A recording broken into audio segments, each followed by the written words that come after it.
विकासाच्या नावाखाली जनतेला खड्ड्यात घालणारा विकास. होय, जाधववाडी परिसरात असाच विकास चाललाय, जिथे रस्त्यांऐवजी खड्डे आणि आश्वासनांऐवजी त्रास मिळतोय.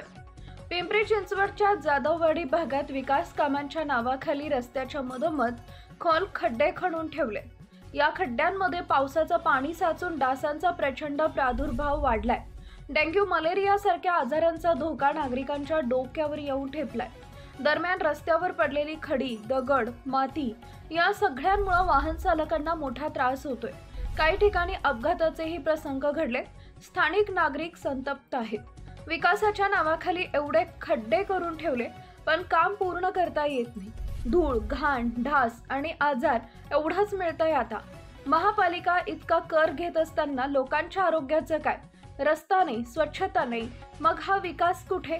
लोक आता गप्प बसणार नाही. हा आवाज केवळ खड्ड्यांपुरता नाही, तर जबाबदारीच्या अभावाविरुद्धचा आवाज आहे. नागरिक आता फसव्या विकासाचं मुखवटं ओळखतायत. त्यांना झगमगत्या बोर्डांपेक्षा सुरक्षित रस्ते, स्वच्छ हवा आणि जबाबदार प्रशासन हवंय. विकास खड्ड्यात नाही, तो जनतेच्या विश्वासात असतो. आणि जेव्हा तो विश्वास तुटतो, तेव्हा जनता उठते. आम्ही विचारतो, आम्ही दाखवतो, कारण आम्ही आहोत आय एम सिटीजन.